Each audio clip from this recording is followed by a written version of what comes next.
Vlogmas number 4. Tomorrow kasi magkakaroon kami ng event. So ngayon yung preparation ko, kukunin namin yung gown ko kay Mr. Marvin, isang designer dito sa Bulacan, dito sa amin. And then, papalinisin mo na ako ng kuko. Ayun, tapos ano pa? Ayan.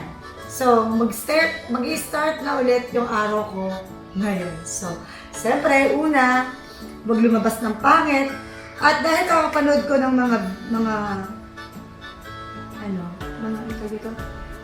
mga YouTube at saka yung one of my friend, sabi niya sa akin, dapat daw, primer. Maglalagay daw tayo ng primer.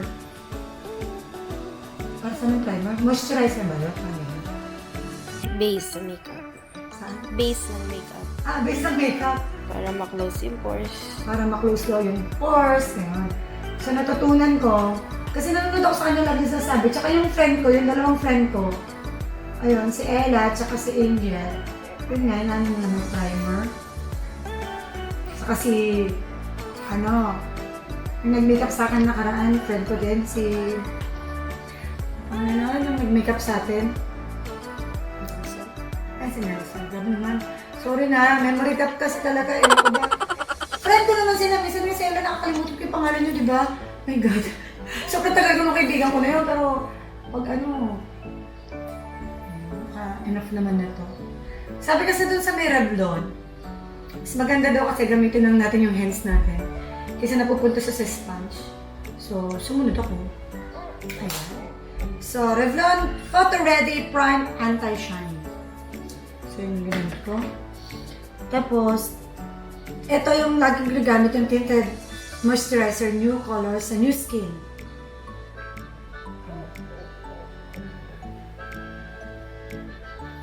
Hindi pa ako makeup artist ha. Alam po akong alam sa gana sa makeup, kaya lang.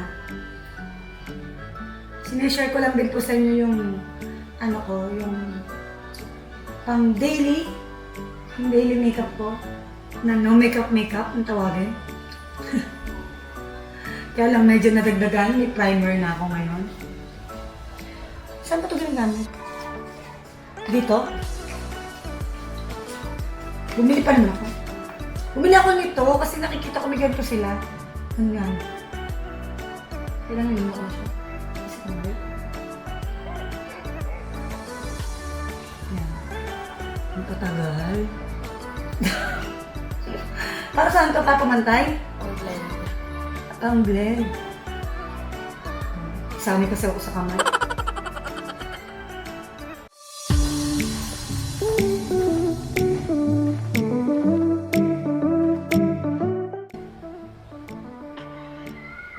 Kasi meron ako dito yung melasma. Ang dami-dami kong melasma. 2 years na yung dalawang bagets. 2 years old na si JM. Ngayon pa lang talaga siya nagla-lighten. Kasi di ba pag ewan ko sa akin ang galing nangyari yun. Yung after pregnancy, naglabas ang hinang lahat. Hi ate. Nakita ko na headset ko. Congratulations. Nakita ko nasa plastic. Nasa plastic. Yung marami toys, nakita ko yung Okay. Keep it so that you can find it again. No, I would just use my tablet to that. Okay. But the sounds. Hinaan mo yung sounds ha. May dingi ka. Okay? Then, from etude. Bakit may ganito pa? Hindi ko alam, pero gagawin ko siya. Grabe, ang dami mo. Pero alam mo, ang maganda sa Revlon, hindi ako expert, pero magaan. Hindi mo mararamdaman yung, kasi di ba merong makeup talaga na parang naka-makeup ako. Ganun. Yung sa Revlon, in fairness, gustuhan ko talaga siya. Okay. Tsaka alam niyo ba mga mami, mga kapatid, yung kada vlog ko, nag-improve yung makeup skills ko. Kasi nga pag nag-promise din ako sa sarili ko, mga kapata, na hindi na ako haharap sa inyo nang hindi ako nakaayos. So yan, I promise to myself, Hello, Pogi. Yan.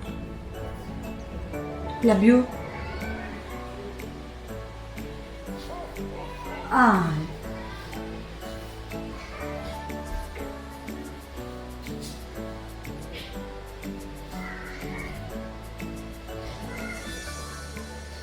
Ayan.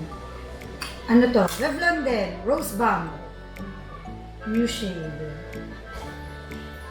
Hi, baby. Where's Kuya?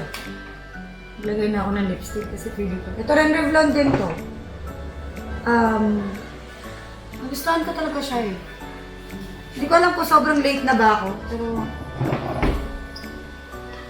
Kasi si Miss M, ito gamit niya dati. Nakaubos na nga daw siya eh. So, sobrang late ako. Kasi ngayon na lang talaga ako nakakalabas-labas eh.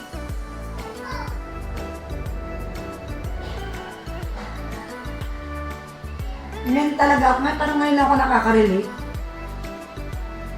Kasi nga, 5 years old na si Ate MJ. So, 5 years old kong binuhos yung lahat ng attention ko dun sa dalawa kong bagets. Since 2 years old na si JM, tapos, 2 years old si JM, 5 years old na si Ate ngayon, nung nag-turn siya nung 27. So, parang doon lang ako nagkaroon ulit ng guts na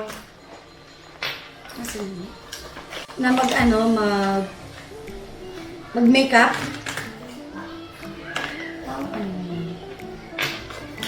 Look. Ay, eto pa. Ito, nagustuhan ko din ko. Kilay muna ako. Kilay slice. Nung 5 year, nung si Ate MJ, nag-focus talaga ako sa kanila. So yung ano ko, 5 years ko,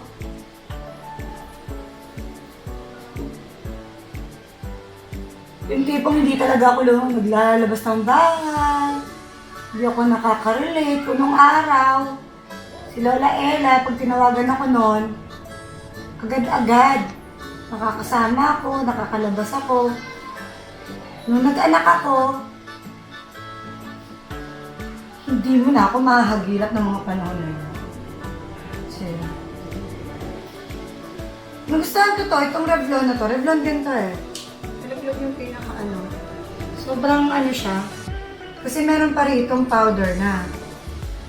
So, ready na siya.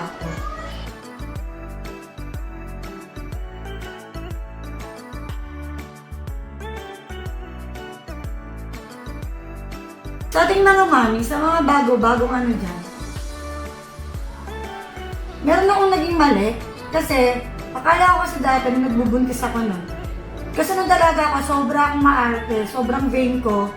Lagi akong nagpapa-facial. Tapos kung ano ng mga pinagpapahid ko. Tapos nung nanganak ako, nagbuntis ako, so nag-stop ako. Totally stop, di talaga ako nagpahid-pahid kung ano pinaggagawa ko. Wala na yung mga daily routine ko. Which is mali pala yun kasi meron ng mga Cetaphil, Celotex, ganun. Naku mga mamis, mga katata. Kung naggaganon kayo, nung dalaga kayo, gawin nyo pa din. Kasi, nilas na ang bagsak mo. Sobrang tagal bago matanggal. Alalo. Sobrang tagal bago siya matanggal. Tapos ayun. May mga walang alcohol base. Hindi ko kasi alam yun eh. So, sobrang ako nun. Nagtanggal talaga ako totally.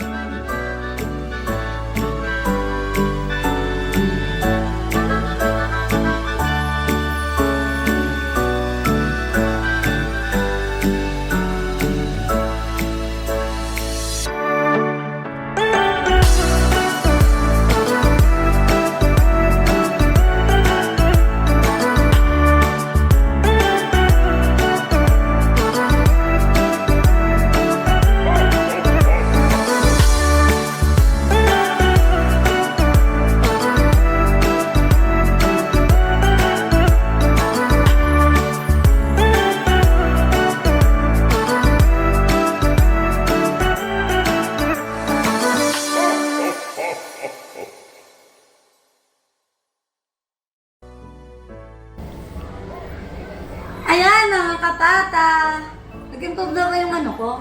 Improve na ba yung makeup skills ko? Di ba? Ate, look at my ano. Look at mommy's makeup. Ganda na. What's that? Ipit kita. What's that? Ayan. So, next natin is, pupuntahan naman natin ngayon yung gown. Nakukuhanin ko ngayon sa Bulacan. Update kita later. Thank you! Ngayon, pupunta naman ako ngayon sa Tagyo. Kukuhanin ko yung gown ko kala Mr. Marvin. Ano ba pinito nun? Marvin Garcia. Kasi siya yung gumagawa ng gown dito. Sa Bulacan, sa amin, medyo siya, siya yung isa sa mga naggagawa rin ng gown dun sa ating mga representative dito sa Bulacan. So, yun. So, maganda naman. Feeling ko, para doon sa event na pupuntahan ko, doon ako nagpunta kay Mr. Marvin Agustin. Marvin Agustin. Marvin Garcia! Ayan. So, update ako later guys kung anong klaseng gown nga ba yung makukuha ko mamaya later kay Mr. Marvin. Kasi magaling talaga siya. Maganda yung very fashionable yung kanyang gown.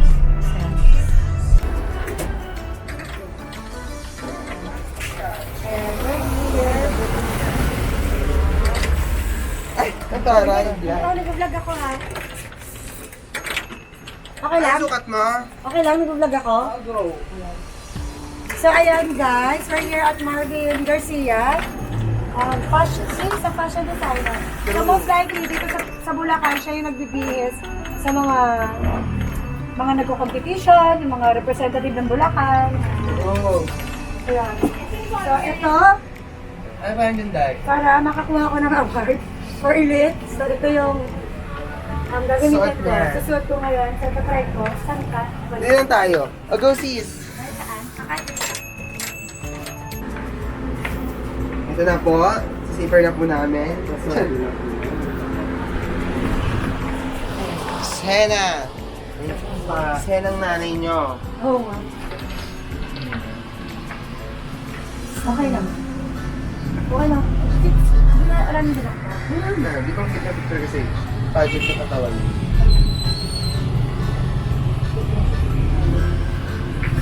Shana. Ayan.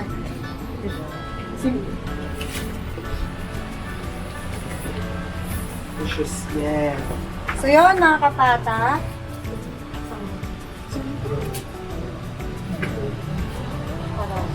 Kailangan ko na lang magpalinis ng kuko. At pack na. Pwede na siya.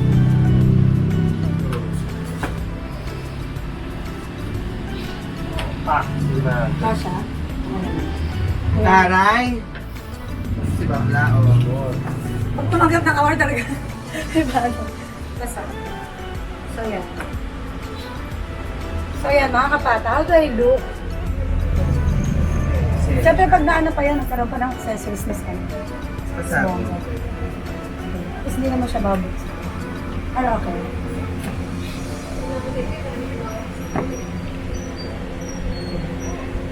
So pag nagpa-picture ako, kailangan lagyan.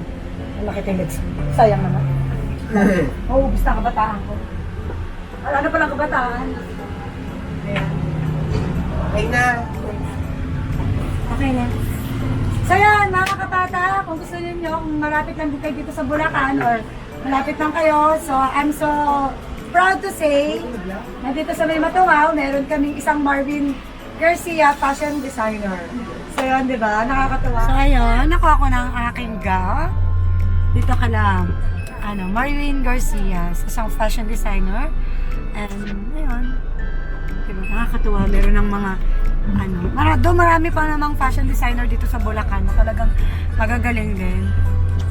Ayun, update again mga guys, mga kapata. Since nandito na ako, kasi syempre diba, meron ka ng gown, meron ka ng shoes. So, meron na akong mag-aayos sa akin. Syempre, kailangan naman malinis yung polish natin. Diba? Para totally polished ka na. To present yourself, and to present your company, and to present you all of you. I thank you. Ayan. So, pupunta ngayon ako dito sa Nails and Toes. And friend ko din yung may-ari. Siyempre, Siyempre, support your friends.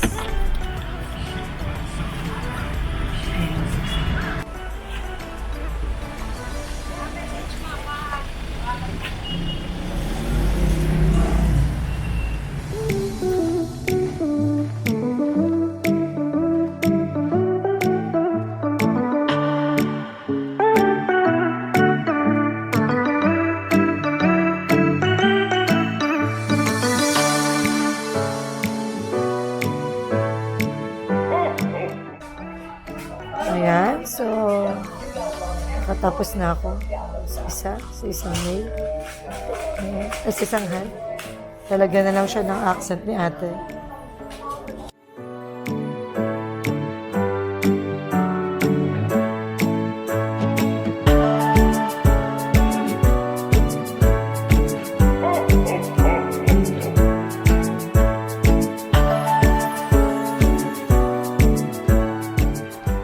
Ayan, mga kapata. So, we're here at Nails and Toe. Dito pa rin ako nagpapagawa since dating-dati. Ngayon ako nagkaroon ng chance para i-share it with you.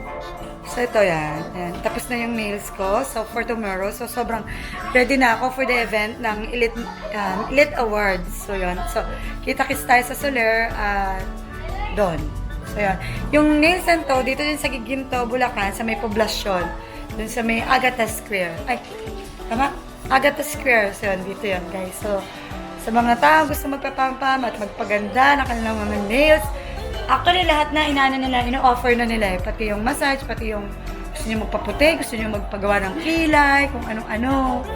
Dito, magpunta lang kayo rito to reward yourself, mga momshies. So, yun. Date naman later kasi kikitain ko naman si Dati Consi. Siyempre, wifey mode naman.